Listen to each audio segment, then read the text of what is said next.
ئازان و خۆشەویستان لە هەرجەیەکن سڵاوتان لە بێم کاتتان باش من ڕانکۆ بەکر بەرنامەی پرسی ڕۆژتان پێشکەشەکەم. بۆم ڕۆژ پرسی گەرم و گرنگن لەسەر ئاسی گیان و ناوچەکە و عێراق وەرێمی کوردستان گفتوگویان لەبارەوە بکەین. لە دوای ڕووداوەکانی یاخود داستانی گەڕەکی ئەشرەفیە و شێخ مەقسوود سەر پرسی کوردبوونەکەین. ئەو وێرشانی دەکرێتە سەر کورد، ئەوەی کە لە سۆشەڵ میدیایی وڵاتانی عەرەب دەیبینین. ئەم عەقڵیەتە چییە بەرامبەر بە کورد؟ ئەم نەزعەیە چییە بەرامبەر بە کورد؟ ئەم دژایەتیە چییە بەرامبەر بە کورد؟ بەرامبەر بە میلەتێک کە میلەتێکی ئاشتی خوازە، هەرگیز دەستدرێژی ناکاتە سەر هیچ میلەتێکی دیکە. هەمیشە نەتەوەکانی دیکە بە برای خۆی دەزانێ، بەڵام ئەوان وانین بۆ ئێمە. گفتوگۆ لەسەر ئەم پرس و باس و بابەتە دەکەین. ئەمڕۆ یانێکی تایبەتمان دەبێت کاک فەرهاد سەنگاوی میوانمانەوێت گفتوگۆ لەسەر و پرس و باس و بابەتە دەکەین. هەڵبەتە بابەتێکی دیکەشمان دەبێت لە کاتی ئەو ڕووداوانەی کە ڕوودەدەن فەیک نیوز زۆرە بێ، هەواڵی درۆ و چەواشە و ناڕاست زۆر دەبێ. بەداخەوە میدیا جیهانیەکان ئەو میدیانەی کە زۆر جار ئەبن بە سەرچاوە بۆ ئەڵکی کورد زمانیش، وەکو کەناڵەکانی جەزیرە و عەرەبیە لە ڕووداوەکانی چەند ڕۆژی ڕابردووی گەڕەکی شێخ مەقسوودا بینیمان، یان ئەم کەناڵانە بە ئاشکرا بەداخەوە درۆ دەکەن، بێشەرمانەش درۆ دەکەن، ینی درۆیەک دەکەن کە پینەکردنی زەحمەتە. هەندێک جار لە میدیادا ڕوودەدا کە هەندێک بابەت جۆرێک لە پێچوپەنای بۆ دروست دەکەی لە چاوی بینەر، بەڵام ئەوەی ئەوان ینی هەر ئەم شەو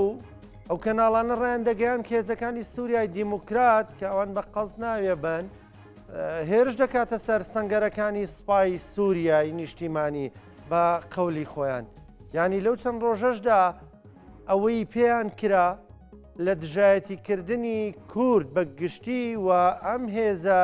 تێکۆشەرە نیشتیمان پەروەرە خەباتکارە کردیان. گفتوگوێن پرس و باس و بابەتەش دەکەین. لەگەڵ ئەوەشدا هەندێک ڕووداوی دیکەیان ینی هەندێک میدیا هەندێک تۆڕی کۆمەڵاتی بۆ پەنادەبەنە بەر فەیک نیوز. ئەم فەیک نیوزانە ئەم درۆ دەلەسانە هەندێک جار سیاسیەکان دەگرێتەوە. لە چەند ڕۆژی ڕابردووشدا بینیمان یەکێک لەو هەواڵانە لە میدیا عەرەبیدا بەتایبەت لە میدیا عێراقیدا لە تۆڕە کۆمەڵایەتیە عێراقیەکان بڵاو کرایەوە لەسەر سەرۆک کۆماری عێراق. دواتر لەگەڵ میوانەکەی باسیەکەین کام هەواڵە بوو کام وێنەیە بوو و ڕاستی دەکەینەوە. گفتوگۆی پرس و باس و بابەتاکەین لەگەڵ میوانێکمان دەبێت پسپۆری میدیایە، دواتر قسە باسی لەگەڵدا دەکەین لەسەر مەسلەی کوردبوون، پرسی کوردبوون، ئەو دژایەتی کە دەکرێتە سەر کورد. گفتوگۆکەین لەگەڵ زۆر بەڕێز کاک فەرهاد سەنگاوی، تێکۆشەری دێرین، پێشمەرگەی دێرین،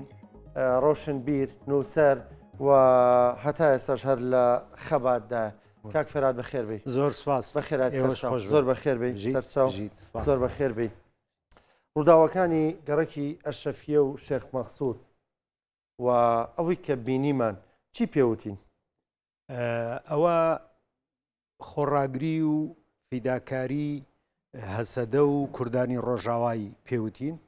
پێشەوە من پێویستە سڵاو بنێرم بۆ شەهیدانی شێخ مەقسوود و ئەشرەفیە و ڕۆژهەڵاتی کوردستان لە خۆپیشاندانەکانە و هەموو کوردستانی گەورە و شەهیدەکانی کە تاجی سەری هەموو کوردێکن. ئەو کوردەی کە ئەزانێت نەتەوە نیشتیمان چییە ئەوە ئەزانێت و ئەرکەکەی خۆی جێبەجێکە. کەمێکیش خەڵک هەن کە نازانن نەتەوە نیشتیمان چییە. من وەکو وتم پێشتریش ئەمانە نەخۆشن،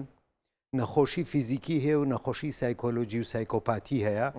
هەندێک مرۆڤ هەیە نەخۆشی سایکۆلۆژی و سایکۆپاتی هەیە، نازانە نیشتیمان و نەتەوە چییە. بۆ ئەوەی دەرسیان پێ بڵین کە چییە، پێڵین نیشتیمان و نەتەوە ینی زمانەکەت، هونەرەکەت، ئەدەبەکەت، مناڵەکانت، نانەکەت کە خۆی، خاکەکەت کە لەسەری وەستاوی، هەواکەی کە هەڵی مژی، ئاوەکەی کە خۆیتەوە. ئەمەیە کوردایەتی کە جەنابی نازانێ. بۆیە ئەو ئاو و هەوا و نان و خاکەی پێ حرامە لە کاتێکا کە دژی کوردایەتی بوەستێ. خەڵکانێکن وازان کوردایەتی ئەوەیە کۆمەڵێک دروشمە کە حیزبێک ئەیڵێت و ئەیڵێتەوە، بەڵام لە کاتێکا کوردایەتی بریتیە لەو خەسڵەتانە، لەو ئامرازانە، لەو پێویستیانەی کە لە ژیان تا هەیە، ئەمە کوردایەتیە. ئەوەی کە لە ڕۆژئاوا ڕوویدا تا ڕادەیەکی زۆر چاوەڕوان کراو بوو لەبەرچی لەبەرەوەی ئەحمەد شەرعی ئیخوانی ڕێکەوتنێکی مۆر کردبوو لەگەڵ ئیسرائیلە کە من خۆم پێم خۆشە و ڕێکەوتنەی مۆر کردووە لەگەڵ ئیسرائیلە بۆ ئەوەی بزانن کە سنەی تعریب سنەی ئیخوانی چییە بۆ ئەوەی کە بزانن ئێمە لێرە من ئەرکێک پێم وایە ئەرکێکی تازەمانەکەوێتە سەرشان کە لە باشووری کوردستاندا ڕووناکبیران و ڕۆشنبیران داواکاریەکی گەورەیان هەبێ لە بەریتانیا و ئیسرائیل داواکاریەکە بە شێوەی چی داوای ئەەکەین بە ئیمزا کۆکردنەوە داوای ئەەکەین بە هەرچی داوای ئەەکەین لە ئیسرائیل و بەریتانیا داوا بکەین بڵین کاکە ئێوە ئیخوانیتان بەرداوەتە ئێمەی کورد لە باشووری کوردستان خەریکن سوکایەتی بە هەرچی پیرۆزی ئەمنەتەوە نیشتیمانەیەکەن تکایە ئەمانە ئێوە بەرتان داوەتە ئێمە تکایە بیان خەنە لیستی تیرۆرەوە تکایە گوێیان ڕابکێشم بڵێن ئیخوانیەکانی کورد ئیسرائیل و بەریتانیا دروستی کردوون و ئیسرائیل و بەریتانیا ئەتوانێت لە کۆڵە میلەتیان بکاتەوە پێویست ئێمە داواکاریمان هەبێ تۆ ئەزانی کامی خوانیانێ ئیخوانی ئیسلامی سیاسی بەستە و تیرۆرسانەی کە لەگەڵ ئەحمەد نەخێر ئەو تیرۆریستانە نا ئەو تیرۆریستانەی جورئەتیان پەیدا کردووە لە ناو ماڵەکانی کوردان لەسەر ناو شارەکانی کوردان لە ناو حیزبی ئیسلامیە هەندێک هەندێکیش لە دەرەوەی حیزبی ئیسلامین ئەوانە تیرۆریستن کە جنێو بە کورد و کوردستانە دەن ینی کوردن لە نێو خۆماندا کوردن بەسەوانەیە کاوسڵی بۆ ئەحمەد شەرا دەرەوە ئەوانە دێن لەم تەلەڤیزیۆنی ئەوە شۆ قساکەن حیفێک کە ئێوە ڕێگەیان پێدەن بێن ژەهر بڵاوکەنەوە ئەوانە پێویستە ئەوانە ئیسرائیل و ئەمریکا بەریتانیا نردونی بۆ کوردستان و ئیسرائیل و بەریتانیا دروستی کردوون و ئێستا کۆبوونەوەکانیان و بارەگاکانیان لە بەریتانیایە و لە کوردستانیش بە ئارەزوی خۆیان لە بینی یەکێتی و پارتی و ئۆپۆزیسیۆنی قسە خۆشە هاتوچۆەکەن و دێن و ئەچن ئێمە داوا لە بەریتانیا و ئیسرائیل ئەەکەین وەکو ڕۆشنبیرانی کورد وەکو تێکۆشەرانی کورد کە با بە ئەمە چی ئێوە بەرتان داوەتە ئێمە ئێوە دروستان کردوون کاکە بیان بنەوە بۆ لای خۆتان ئێمە نامانەوێت باشە ئەمە هەرکی هێزانامەکانی خۆمان ئەگەر بزانن چەیەک لێدوانێک بۆ چوونێک هەڵوێستێک پێچەوانەی ئاسایشی نیشتیمانیمانە پێچەوانەی نەتەوەکەمانە با بڵین قوبوڵی نەکەن دەستگیریان بکەن بە پیاسەم ئەمەڵیان لەگەڵدا بکەن یان ئەوەرکی ئیسرائیل و بەریتانیا نا لە ڕاستیە بەریتانیا و ئیسرائیل ئەمانیان بەرداوەتە ئێمە خەڵکی بەسە زمانی کوردیشیان وا تێگەیاندەوە کە ئەمانە نوێنەری خوا و پێغەمەرن نوێنەری دینن ئەمانە مامۆستای ئاینین ئەمە لەبەرەوە ئەرکەکە ئەرکی ئێمە داوا بکەین لە بەریتانیا و لە ئیسرائیل کە ئەمانەمان لە کۆڵ بکەنەوە چکە ئەمانە هەموو پیاوی بەریتانیا و ئیسرائیلن ئێستا سعودیە ئیمارات میسر کۆمەڵە شوێنی تریش داواکەن لە ئەمریکا کاکە بە بەریتانیا بڵێ بیان خەنە لیستی تیرۆرەوە لەو بینە ترامپ بەشێکیانی خستە لیستی تیرۆرە بەشێکیشان ماون ئەو بەشەی کە ماون ئەوانن کە لە تورکیان و لە کوردستانن ئەمانە بەشی دووەمی ئیخوانن کە ئەخرێنە لیستی تیرۆرەوە لە داهاتوو ئەوانەیە چن لەسەر قەبرەکەی سوڵتانە بە کوژەکان ڕسمەگرن ئەوانەی بدێن بە ئاشکرا لە بازار ئیسرائیل بوو ئەمە بکەن مەسەڵەن خۆ ئەحمەد شەرا ئێمە تا مانگە پێشوێ بێتە سەر حکم هەر لەسەر حکمیش بوو 10 میلیۆن دلار خەڵات بوو وەکو تیرۆریستێک کە بۆرکە سێ شوێنەکەی ئاشکرا بکە پێ دوایە وڵاتانە بەرمەبنای مەسەلەی دیموکراسی و ئازادی ئەمکارانە بۆ ئێمە نەنا ئەوە نییە بەڵام ئەوەی کە زەرەری زۆر گەورە بە کورد و کوردستانە گەیەنێ دوو سێشتا یەکێک لەوانە گەندەڵی یەکێک لەوانە دەستگای جاسووسی و حیزبی جاسووسی بەڵام خراپترینیان ئیخوانی سیاسیە ینی ئیخوانیەکانی سەر بە بەریتانیا و ئیسرائیلن من بە هەژارانی کورد دەڵێم بە دڵسۆزانی کورد دەڵێم بە مسلمانە باشەکان ئەڵێم بە مسلمانە بەستە زمانەکان ئەڵێم ئەڵێم کاکە ئەوانە پیاوی بەریتانیا و ئیسرائیلن ئەوانەی کە دژی نەتەوە نیشتیمانی تۆ وەستن ئەوانەی کە دین ئەکەنە سیاست ئەوانەی کە دین ئەفرۆشن هەتا ئێستا یانود یەکێتی و پارتی خاکفرۆشن نەتەوە فرۆشن کورد فرۆشن باشە هەیە پەیدا بووە دینە فرۆشێ خوا فرۆشێ قورئانە فرۆشێ حەدیثە فرۆشێ ئاەت ئەفرۆشێ ئەمانە پەیوەندیان بە دینەوە نییە پەیوەندیان بە ئیسلامەوە نییە ئەمانە ئیسلام و دین بەکاردێنن اینجا بچینەوە سەر پرسیارە ئەساسیەکەی کە باست کرد لەبەرەوەی ئەحمەد شەرعی ئیخوانی ڕێکەوتنیی کردووە لەگەڵ ئیسرائیلە خاکێکی زۆری جێڵاوە بۆ ئیسرائیل ئەمە بوو بەهۆی ئەوەی کە لە ناو ئیسلامی دنیا ببێتە جێگەی پرسیار بۆ ئەم مەبەستە یەکەم هۆی یەکەم تورکیا بوو کە هەمیشە تورکیا گوشارەکە لە شەرع و لە سووریای تازە بەکاریان دێنن و دژی کورد بەکاریان دێنن. یەکەم ئەمە پلانەکە تورکیا ئەردۆغانیە با خەڵ لە خۆی و جنێو بە دەوڵەتانی تر و ناوچەکانی تر نەدا پەلە نەکەن. مەسلەکە تورکایە بە پلەی سەرەکی ئەنیمە بەسە و ڕخنانی کە لێرە و لێنم دێزار لە ئەمریکا دەگیرێ بۆ بۆ دەزوەر لە ئەوروپا لە ئەمریکا لە ئیسرائیل جارێ پەلە نەکەین. ئەمە ئیشەکە یەکەم هی تورکیا و ئەردۆغانە. دووهەم بۆ لادانی سەرنجی هەموو دنیاە لەسەر ڕێکەوتنەکەی شەرعی ئیخوانی لەگەڵ ئیسرائیل بۆ لادانی ئەو سەرنجەیە. ئەمە هۆکارە سەرەکیەکانە بۆ دژایەتیکردنی کورد لە حەڵەب. بەڵام ئێمە ئەوشمان بیر نەچێ ئەوە دوو گەڕەکە لە حەڵەب ڕاستە بۆ ئێمە گرنگە و حەڵەب لە ئەسڵا کوردستانی بووە شارەکە وەکو مووسڵ و کەرکک. مووسڵ و کەرکک ئێستش زۆرینەی کووردە ئێستش کوردستانیە.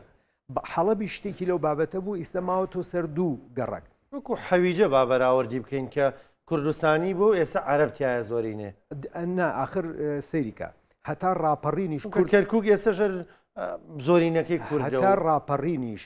حەویجە زۆرینەی کورد بوو هەتا ڕاپەڕینیش تا ساڵی 1991 حەویجە زۆرینەی کورد بوو بۆ ئاگداریت بە هەموو خەڵم تەلەڤیزیۆن و بیبیستێ منزر عاسی هەیە منزر عاسی هاتە مەڵبەندی یەکێتی لە دوای لە گەرمەی ڕاپەڕینە لە 2023 هادووتی کاکە یەکەم ماڵ لە حەویجە کە دروستکراوە ماڵی حاجی کازمی جەباریە کە کوردێک بوو ئێمە وەکو بنەماڵی منزر عاسی چون پێمانوت ئیجازەمان ئەدەی لێرە خانوێ دروستکەین لە لای تۆ توانامان نەبوو حاجی کازم یارمەتی داین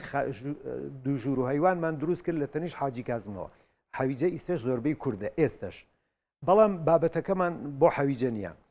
حەڵەب کوردی زۆر زۆرە وردە وردە کوردی کەمەکەنەوە حکوومەتی تازەی سووریا و تعریبەکەی سووریا ئیخوانیەکانی سووریا ترسی دەستکاری کرد ترسی ئەویان هەیە سنوور دیاری بکرێ ئەمە هی کووردە ئەمە هی عەلەویە ئەمە هی ئەوە بۆیە هەوڵەدەن زۆرترین خاک داگیر بکەن نەوەکو هەلومەرجێک بێتە پێشەوە لە ڕۆژئاوا سنوور دیاری بکرێ پێ دوایە بە حەڵەبەوە دەوەستن ئەم شەو تەق و تۆخە بوو گێچەڵ پێکردن هەبوو ینی دەستدرێژیکردن هەبوو بۆ سەر سنوورەکانی دیکەی ئەو شوێنانی کە بەدەست هێزەکانی سوورای دیموکراتی بۆ منە لە سەریکانی لە بەنداوی تشرین ئەم شەو هێزەکانی سوورای دیموکرات ڕاگەنداویان بوتیان درۆن دەسوڕێتەوە بە ئاسمانی ئەوە هەمیشەیە ئەوە ڕۆژ و دوڕۆژ نییە ئەوە پێش حەڵەبیشە بووە ئیستەش بەمەوە دەوەستن بۆی لە ئەوان ئەگەر بتوان ناوەستن سەیری کە من چاوپێکەوتنێکی جۆن بۆڵتنم لە بیرە لە دەورەی یەکەمی حکومڕانی ترامپە چاوپێکەوتنەکەیان لەگەڵا کرد وتی ئەردۆغان یعنی کابرایەکی زۆر سەیرە لە کاتی گۆڵفا جاری وایە تەلەفۆن بۆ ترامپەکە یاری گۆڵفەکە کە ترامپ لە پشووە لە ماڵی خۆیانە تەلەفۆنی بۆکە ئەردۆغان ناوەستێ ساڵێک شتێکی ماوە هەتا ئەم ساڵوشتە یا بمرێت بە نەخۆشی لە کۆڵی ئەم دنیاە بێتەوە یا لە هەڵبژاردننی داهاتوە دەرنەچێ ڕەبێت چارەسەرێ بکرێ ئەردۆغان لە هەموو دقەیەکە ناوەستێ من پێم وایە شەو ڕۆژخەریکی تکاوڕجایە لە ترامپ فلان شوێن بدە بە ئێمە جاری وایە ترامپیش بۆ خۆی تەسریحێکە داڵێ کاکە فلان شوێن بۆ ئێوە یا فلان ئیش بکەن بەڵام ئەمە پێکە کەسیە ئەنی بۆ نموناگەڕێزیان نەبێ کەسێکی تر بێتە جێگەیە ماوە باشتری ناتوانێت بزانە بۆ هەموو دیکتاتۆرەکان هەموو دەسەڵاتەکان هەموو سرە داوەکان لە دەست خۆیانە کۆکەنەوە پارە لە دەست خۆیانە کۆکەنەوە ئۆپۆزیسیۆنەکانیان تێک و پێکەشکێنن هەوڵەدەن لەسەر دەسەڵات بمێنەوەکو ئەردۆغان کە نمونەیەکی زیندووە لە بەرچاومان لای خۆشمان ئەردۆغانە بچکۆلەکان زۆرن ئەمە لەبەر ئەوەی هەموو شتەکان لە دەستی خۆیان کۆکاتەوە کاتێک کە ئەشکێ کاتێک کە ئەڕوا ئاسان نییە جارێکی تر بەو زووە یەکێکی تر پەیدا بێتەوە ماوەیەکی زۆری ئەوێت تا یەکێکی تر پەیدا بێتەوە لەبەر ئەوە لە دیالکتیکا قسەیەکی مەشهور هەیە ئەڵێ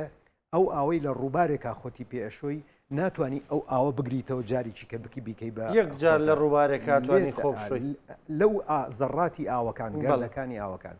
بۆیە ئەردۆغانێکی تر بە ئاسانی دروست نابێت چکە ئەم ئەردۆغانە لەسەر سیاسەتی جیهانی دروست بووە و ئەردۆغان خۆی یەکێکە لە بەشدارانی پیلانی مخابراتی عالەمی بەڵام ئەردۆغان بۆچی ئەماکە سەریکە لە هیچ شتێکی استراتیجیە ئەردۆغان دەسەڵاتی نییە لە هیچ شتێکی استراتیجیە وەکو چۆن باوکو دایک لە ماڵە ڕۆنە دەرەوە بە مناڵەکان ئێڵێن ئەڵێ بۆتان هەیە لە حەدیقەکە لە حەوشەکە یاری بکەن ئەردۆغان یاری حەوشەکەی بۆ هەیە دەستکاری بکە ئیشە استراتیژیەکان بە قسەی دەوڵەتان نەکا بەڵام شتی بچووک بچووکیش ڕێدەن داوایە کاڵێ ئەوە بکەینەوە بکەین بۆ یەکەن بۆیە ئەردۆغان خۆی پیاوێکی ناو یاری مخابراتی عالەمیە. بێنە سەر باسی مەسلەی کورد ینی بە تایبەت لەم بەشەی خۆمانە و ئەوەی کە پێشتر ئاماژەت پێکردوتت خەڵکێکێ لە نێو خۆمانەوە نیگوێمان لە مەلا بێ دیفاع لە ئەحمەد شەرعەکە لە دوای ئەو ڕووداوانەی گەڕێکی شێخ مەخسوودیش تەنانەت جۆرێک لە سوکایەتی باسی ئەو ژنە تێکۆشەرە ئازا شەڕوانانە دەکا. وڵا ئەمە کێ لە کوردستان خۆی بە سڵتەی یەکەمەزانێ و دەسەڵاتی یەکەمەزانێ پارتی بەرزانی خۆی بە دەسەڵاتی یەکەم و بەرپرس لە کورد و کوردایەتی و ئازانێ یەکەم تاوانباری یەکەم ئەوە تاوانباری دووەمێکێتیە وە من پێشتر پێم وتم ئیسلامی ئیخوانی بریتانیا و ئیسرائیل و ئەمریکا ئەوانە دروستیان کردووە لە کاتی خۆی بە تایبەتی بریتانیا سووریشم لەسەرەوە بەڵگەش زۆرە ئەمانە لە کوردستان هەلومەرجێکیان بۆ ڕەخساوە بە بۆنەی کەمتەرخەمی دەسەڵاتەوە کە دەسەڵاتێکی زۆر خۆسەپێن و خراپە لە کوردستان گوشارێک ئەخاتە سەرمیلەت کە خەڵکی گوێ لە هەموو کەسێ بگرێ ئەمە یەک دووها من لێرەوە بە ئەم میلەتە ماند و قوڕبەسەری خۆمان نەڵێم ناڵێم لە 100% هەرگیز حسابی لە 100% غەڵەتە بەو مطلقیە سیرکردن ئێمە مەلا و مامۆستای دینی زۆر جوان و زۆر ڕێک و پێک و زۆر شەریف و زۆر نیشتیمان پەروەرمانەیە لە بابەتی شعزەدینی حوسێنی کە نەماوە لە ژیانە لە بابەتی شێخ غەزنەویەکەی تر لە بابەتی دەیان مەلای دیکە لە سلێمانی لە هەولێر لە دۆک لە سەقز لە کرماشان لە هەموو کوردستانی گەورە مەلای جوانمان هەیە ئەمانە مەلای نیشتیمان پەروەرن پیاوی شەریف و بەئەدەبن پیاوی بەڕێزن پیاوی مخابرات نین بەڵام ئەمە من وەسفم کرد بۆی کەس تێم نەگا من نەبڕوان بە کفرە نەبڕوان بە ئیلحادە نەبڕوان بە دژایەتیکردنی دینە نەبڕوان بەوەیە نە هەموو شتێ لە خانەی خۆی دین لە ماڵی خۆی کە مزگەوتە لەسەر چاو سیاست لە ماڵی خۆی لە 195 هەر سیاسیەک هەر مەلایەک هەر ڕۆشنبیرێک لە 195 کە بە ناوی خوای گەورە دەستی پێکرد مەبەستی خەڵەتاندنی مسلمانانە کەوتی بە ناوی خوای گەورە و بسم الله الرحمن الرحیم کە خوای گەورە و بسم الله الرحمن الرحیم لەسەر چاوم بەڵام سیاسیەکان ڕۆشنبیرەکان مەلاکان لە 195یان کە بەوە دەستیان پێکرد ئەوە ئەیانەوێ مێشکی مسلمانان کۆنتترۆلکەن لە ڕێی دینەوە ئەوە مەبەستە بەڵام دین و دینداری هەر هەبووە هەر ئەش بێ ئیسلام هەبووە هەر ئەش بێ ئەمانە جێگەی خۆیەتی و سەرچاو بەڵام من پێم ناخۆشە بە ناوی دینەوە خەڵک بخەڵەتێنن بە ناوی دینەوە خەڵک تەکفیر بکەن ئیستەوای لە تۆ بڵێ جیمس وێب ئەو تەلسکۆبەکەیە کە میلیارد کیلۆمەتر تریلیۆن کیلۆمەتری شەبینێ ئیسلامی سیاسی پەیدا بۆ جنێو بە تەلسکۆبەدا داروینی بەسە زمان 100 ساڵ لەمەوە پێشمردووە بە یەک حرفیش باسی دینی نەکردووە بە خراپەیە بە هیچ نەوەیە جنێو بە داروینەدەن ئێستا ئەرز هەموو زانکۆ گەورەکانی دنیا و هەموو عەقڵ و معریفەت دەڵێ ئەرزە خولێتەوە و ئەرز خڕاڵێن نەخێر تەختە ئەمەی لە ئیسلامی سیاسی کورد ڕوویداوە ئابڕووچوونی نەتەوەی کووردە ئابڕووچوونی مرۆڤایەتیە تۆ جنێو بە داروین بدەیت جنێو بە تەلسکۆپ بدەیت جنێو بە دەرمان بدەیت جنێو بە فەیلسوف بدەیت جنێو بە زانا بدەیت ێ باشە بۆ جنێو بە من و تۆ نەدەن مەسەلەن کەسێکی وەکو نیکۆڵای خانم کەسێکی وەکو کاک مەریوانی وریاقانە کاس یعنی ئاخرەوانە کاکچیان و تۆ جنێوی پێدەی ئێمە سەدان ڕۆشنبیرمان هەیە ناتوانێت قسە بکە لەبەر جنێو من هەر چاو پێکەوتنێکەکەم شەو پەیجەکانی ئیخوانی و بەرزانی هزار جنێو بە دایک و خوشکمەدەن با بە بیدەن بەس جنێو بە کورد و جنێو بە من بدەن بە کورد و دایک و خوشکی منیشی بدەن بەس بە کورد و کوردستانی بۆ دێ ئەمە خاکی تۆی ئەمە ئاوی تۆی ئەمە هەوای تۆیە بێ وەفا ئاخر بێ ڕێز ئاخر بێ ئەدەب ئاخر نازانم یانی چی بڵین بەمان بۆ قسە بە شەروانێکەڵێن کە جەستەی خۆی بەخشیوە ڕۆحی خۆی بەخشیوە بە خاکەکەی ئەگەر لە ڕوانگی ئاینیشەوە لێ بڕوانی خۆ ئاین دەڵێر کەسێ لە پێناوی خاکەکەیە شەهی بکوژێ شەهیدە من خەتە لە دوونە مالی من خەتە لە دوونە ئەنی بە کوردەکەی بۆی بینەران تێ بگەن ئەڵێەوەی لە پێناو پاراستنی شەرەف و کەرامەتیا بکوژێ شەهیدە ئەوەی لە پێناو خاکیا بکوژێ شەهیدە ئەوەی لە پێناوی پاراستنی خۆی و ماڵ و منداڵیدا بکوژێ بەوە لەسەر شەهیدە شەروانێکی ئەوها لە سەربان بەریەدەنەوە بەڵام مەلایەک دێ وەکو جۆرێک لە سوکاتی ئەو شەڕوانەی کە لەسەر خانۆکە بەر بۆ بەریاندایەوە هەتا 1000 ساڵی تریش لە مێژووە ئەمێنێتەوە بەڵام هیچ یەکێک لەو مەلا دەبەنگانەی کە ئەم قسانە ئەکەن بەیانی لە مێژووە نامێننەوە بۆ بەیانی لە مێژووە نامێننەوە ئەو شەڕوانە ژنە پیاوە هەر کەسێکە جاری وایە کاکە خەڵ ئەمریکاوە دێ ئەبێ بە شەڕوان لە ئەوروپاوە نیشتیمانەکەی جێ دێڵێ ئەوروپا خۆشەکە جێ دێڵێ دێت ئەبێ بە شەڕوان و شەهید دەبێت لە ڕۆژاوای کوردستان یا لە پارچەکانی تری کوردستان بەڵام ئەوانە مەلا خائینەکانی ئیخوانین کە پیاوی بەریتانیا و ئیسرائیلن با مسلمانان بزانن کێ ئەمانەی دروست کردووە ئەمانە لە کوێ ئاوە خۆنەوە یعنی ئەو دەسەڵاتی کە لە کوردستان هەیە ئەوەی ڕێگەی داوە بەمانە و چاوەڕاویش لە خەڵکە کە گوایە دەسەڵاتی ئەو دەسەڵاتی کە هەیە زۆر دڵسۆزە بۆ نەتەوە نەتەوایەتی کاک فراد ینی وەکوی شەخسایدی پیران دەیفەرموو ئەگەر ئێوە کوردبوونی خۆتان لە بیر بچێتەوە بەڵام دوژمن لە بیری ناچێتەوە ئێوە کوردن خەڵکێک ئەگەر لێرە کوردبوونی خۆیان لە بیر بچێتەوە ئایا دوژمنانی کورد بە چاوێکی دیکە سریان دەکەن ئەوان پارێزراون ئەوان بەڕێسترن لای قوربان کەمال کلیجدار ئۆغڵو لەگەڵ باخچەلی خۆیان نەوەی کە سوکارەکەی شەهیدانن کە لە زیلان سەردەمی عوسمانی کوژران ئایا ئەردۆغان لە کاتێکا ئێستا ئەڵێ بۆ نمونە ئەڵێ چی پێڵێن زازاکان کوردنین عەلەویەکان کوردنین بۆچی لە بەتلیس و لە ئەوانە ئەتکوشتن لەسەرەوەی کە کوردن ئەتکوشتن لەسەرەوەی کە کوردن ئێستا پێیانڵی ئەوانە کوردنین خۆ باخچەلی من 6 ساڵ لەمە پێشوتارێکم نووسی کە باخچەلی کوردەوە تا خۆیڵە کاکە من کوردم باشە باخچەلی تا ئێستا ڕێزیان لێگرتووە کەوتێتی من تورکم و من کوردنیم کەسێک ڕێزی لێگرتووە لە تورکەکان ئێستاش کەوتی من کوردم گاڵتەی پێکەن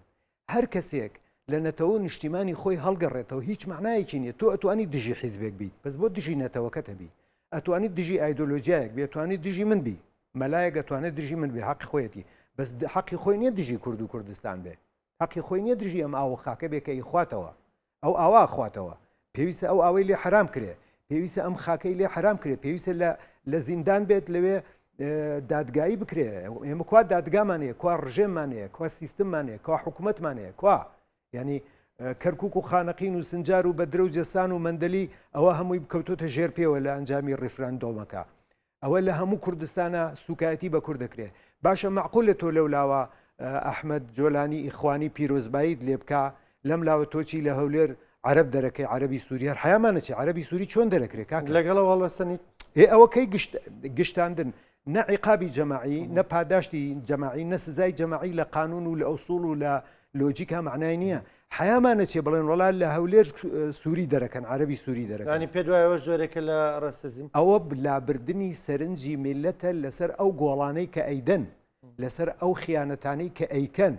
لەسەر ئەو سوپاسگوزاریانەی کە دوژمن سوپاسیانەکە لە تورکیاوە سوپاسەکرێن لە جۆلانی ئیخوانیەوە سوپاسەکرێن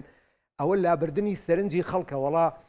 پێشانگای فلانی سووریان داخست پێشانگای سووری بۆ داخی تۆ پیرۆزبایی دەکەن و سوپاس دەکەن تۆ چیت بۆ کردوون ئەوان سوپاس دەکەن تۆ چیت کردووە لە لایەکی ترە وڵا هەسەدا ئەبێ کوردستان جێبێڵێ کوردستانی ڕۆژاوە جێبێڵێ تۆ وتە دەچم لە ڕۆژاوە شەڕەکەم لە لایەکی تریشۆڵی ئەبێ شەڕوانەکان کوردستان جێبێڵن کوردستانی سووریا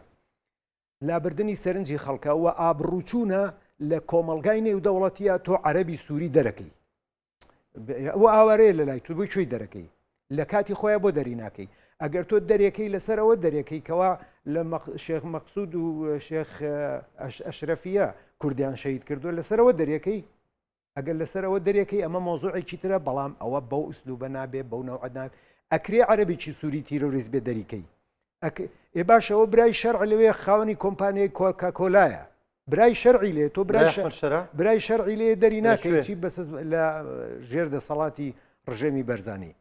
تۆ برای شەرع لەوێ خاوەنی مەعمەل و شەریکەیە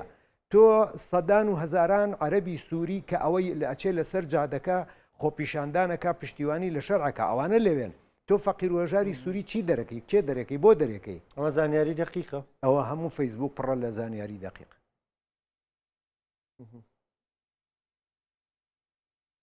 چۆن من ئەمەوێ یەکێتی لەسەر فکر و مەبادی شەڕبکانێک لەسەر پۆست من ئەمەوێ یەکێتی لەسەر خاک و سنوور و نیشتیمان شەڕبکانێک لەسەر پۆست ئەگەر چی یەکێتی ئێستش باشترینە لە ناو خراپەکانە بەڵام یەکێتی پێویستە ئەمە قوبوڵ نەکە کابرایەک بێ لە بەرچاوی ژن و مناڵ و بیر و شار و دێ و جنێو بە کورد و کوردستان بدا ئەمە چۆن قوبوڵەکرێ ئەمە چۆن قوبوڵەکرێ بۆ ئەو تیرۆریستی خۆی تەقێنێتەوە لە بازارڕە کۆمەڵی خەڵک بەسە زمان شەی دەکا ئەو تیرۆریستە زەرری زۆرترە یا ئەم تیرۆریستەیە چێتە سەر قەبرەکەی سوڵتانەکانی عوسمانی سوڵتانی عوسمانی هەیە 90 برای خۆی بە ڕۆژێک کوشتو تۆ برای خۆی 90 برای خۆی بکوژێت تۆی بچیتە سەر قەبرەکەی و لێوێ بگریت ئەوە خیانەتە جنێ و بەم خاکوونەتەوە نیشتیمانە خیانەتە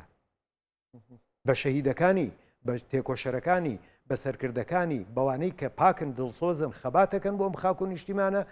سوکایەتی بەوانە خیانەتە ئەوتە پێ دوایە بێ ڕێگەی یاسایی بگیرێت ڕێگەی یاسایی بگرینە بەر لەلایەک ڕێگەی یاسایی بگرینە بەر لەلایەک هیچ ملەتێکی تر قوبوڵێکە مەسەلەن ئێستا تورکێک ئەو هە سوکایەتی بە جەنگاوەرە تورکەکانی خۆی بکە قوربان هێرشەکەی سەر ئەفرینە لە بیرە هێرشەکەی سەر ئەفرین لە 50,000 مزگەوتی تورکیاوە مەلاکان بە سوورەتی ئەلحەمد کوردیان کافر کرد بچن بیان کوژن سەریان پانکەنەوە خەڵگاوایە بۆ میلەتی خۆی دیفاع لە میلەتەکەیە ئەگەر ناقیش بێت کەەوە ناحەقە من ناڵێم هیچ مەلایەکی کورد دیفاع لە میلەتی کورد و حیزب و حکوومەتی کورد کە ئەگەر ناحەق بوو ئەگەر زۆڵمی کرد لە خەڵک نه بەڵام بۆ دیفاع لە میلەتەکەی خۆت ناکەی لە بەرامبەر مەلای گەورەی دیمەشق لەم ڕۆژانەیە ئاڵێ ئیمامی عومەر و ئەبوو بەکرم بینیوە لە شەڕەکەی شێخ مەقسوودا ئاڵە خەوم بینیوە بە چاوی خۆمەوانم بینیوە لەوێ بەژاری شەڕەکەیان کردووە ینی ئەم شتە خەیاڵی وەهمیانە دروستەکەن بە ناوی دینەوە هەڵبەتە بۆ پیرۆزکردنی ئەو دەستدرێژیانی خۆیان قسەکە لەسەرەوەی مەلاکانیوان ئاوهان خەو و خەیاڵ ئەهۆنەوە بۆ خەڵەتاندنی تۆ ئەو بیرەوەری ئەو ئەفسەرە ئەرتەشە ئێرانیەکەت نەخوێندوێتەوە ئەڵێ لە سەقز شەڕ بوو لە بینی پێشمەرگە و دەوڵەتە ئێمەیان بان کردووەکو ئەرتەش من جێبێکی 6م پێ بوو تۆپی 6 چوومە دەشتەکە بەپە لە داوایان کرد بچین بەشداری شەڕەکە بکەین چونکە هێزی دەوڵەت لێوێ شکاوە شەڕ بوو لەگەڵ پێشمەرگا ئەڵێ ئێمەی ئەرتەش چوین بە تۆپێکی 6ەوە لە پڕ لە دەشتێکە لە مێرجێکە بینیم ئەسپێکی سپی زەلامێکی سپی خەریکە ئاوەکاتە دەمی بریندارێکەوە ئەڵێ منیش زۆرم پێسەیر و یەک تۆپی 6م پێوە ناڕای کرد ئەڵێ ڕۆیشت بەر نەکەوت ئەڵێ ئێوارە کە چوینەوە شەڕەکەتەوە بوو بایان کردم 100 سوکایەتیان پێکردم وتیان بۆچی تا تۆپت ناوە بەو هینەوە بەو سوارەوە ئەڵێ وڵی من سوارێکی سپیم بینی بە ئەسپێکی سپی و تۆ ڕەنگە مەلایکت بێ تۆپێکم پێوە ناوتم بزانم چی لێ دێ وتیان وتی بابا ئەو ئیشی خۆمانە تۆ بۆچی وات کردووە بە درێژایی مێژوو دین بەکار هاتووە بە درێژایی مێژوو دین خۆی دین پەیامێکی ئینسانی تایە پەیامێکی جوانی تایە هەموو دینەکان بۆ ئینسان بۆ دادپەروەری بۆ ئاسایش بۆ ڕێزگرتن لە خەڵک ئەمە پەیامە جوانەکەی دینە بەڵام بە درێژایی مێژوو لە یەکەم ڕۆژی مێژوو هەتا ئێستا دین بەکار هاتووە لەلایەن دەسەڵات و کورد ئێستا وا دەردەکەوێەوە دەیبینین هەر بە فعلیش وایە کورد لە هەموو میلەتانی تر ڕازگۆترە لەگەڵ دینەکەدا دیندارترە پابەترە بە دینەکە جاران لەسەر ئاسی لەسەر ئاستە گشتیەکە لەسەر ئاستە میلیەکە خەڵگەمی مسلمانێکی پاکە ئەگەر لێگەڕێت باو باپیری هەمومان ئەژداد و ئابادی هەمومان مسلمانێکی جوانی ئینسانی و ناسک بوو خەریکی سروتە دینیەکانی خۆی بوو ئێستا حرەکەیکی ئیخوانی ئیسرائیلی بەریتانی کە پەیدا بووە ئەو حرەکەیە لە پەنجاکانەوە ڕەگوڕیشەی هاتوۆتە کوردستان ئەوانە ئەچێتەوە سەر ئیخوان و سەر ئەوانە ئەمانە ئەیانەوێ کورد ئەڵێن کورد نەبوو بە ئیسلام ئەیانەوێت جارێکی تر کورد بکەنەوە بە ئیسلام لای ئەوان ئیسلام بوون یعنی تعریبون 1000 ساڵە کورد ئیسلامە 1400 ساڵە کورد ئیسلامە ئەڵە حەدیث ئیستا پەیدا بوون ئەڵێ حەدیث باشە ئەمان ئەیانەوێت لە زمانە لە خوڕەوشتا لە جلوبەرگا جارێکی تر کورد تعریب بکەنەوە بۆ ئیسلامیەکانی هیند لە بیرراوانەی لە هەورامان کاتی خۆی جوندل ئیسلام وەمانە ئەمە ئەچوون قبری شێخەکانی بەرزنجی و نەخشبندیان دەرەکرد ئەیانود ئەمە حرامە بچیتە سەری خۆی لە ئەسڵا مەبەستیانەوە بۆ ئەمانە کوردن نابێ بچیتە سەر قبری کوردێک ئیسلامی سیاسی ئەم زەمانە ئەیەوێ کورد تعریب کات کورد بۆ بە ئیسلام بەس نەبووە بە عەرەب ئەڵێن نە ماوێتی ئێمە بەس ئەوە بەس نییە کە کورد ببێ بە ئیسلام پێویستە کورد ببێ بە ئیسلام لەگەڵەوەشا ببێ بە عەرەب ئەمە حرەکە سیاسیە ئیسلامیەکەیەکە ئێمە دژین من دژی ئیسلام نیم مەلای زۆر جوانمان هەیە خەمە سەر چاوم دینی ئیسلامیش وەکو هەموو دینەکانی تریش لەسەر چاو بەڵام تۆ مەیکە بە جاسووسی مەیکە بە پیاوی ئەردۆغان تۆ ئەچی بۆ تورکیا و دەیتەوە بە قەوانێکی ترمان بۆ دێنی هەموو ڕۆژێک ئەمانە قەوانێکی تازە لێدن کابرایەکیانەیە چوو بۆ لەندەن لەوێ بۆ خۆی پێی خستۆتە سەر پێ وەڵا ئەوەی لە من بۆچی کورد بە کوش بدەم لە پێناوی نیشتیمانە بۆچی کورد بە کوشدەم لە پێناوی نیشتیمانە بابا ئەمانە بێ لە زیندان بن ئەمانە بێت دادگایی بکرێن ئێمە دوو ڕێگامانەیە یەکێکیان ڕێگای دادگاکان ڕۆشنبیران ڕووناکبیران تێکۆشەران ڕێگای دادگاکان بگرنە بەر ئەگەرچی دادگا لاوازیشە دووهم بەڕاستی ئەم واژۆ کۆبکەینەوە بڵێن بریتانیا ئیسرائیل ئەمریکا ئەمانەمان لە کۆڵکەنەوە کاکە خەریکە کۆمەلگاکەمان داڕازێنن بەڕێزیاک فرا سەنگایی سپاس دەکەم بژینەوەش. بەخێرا خۆشەویستان بەردەوامین لە دوایی شوێکی کورد.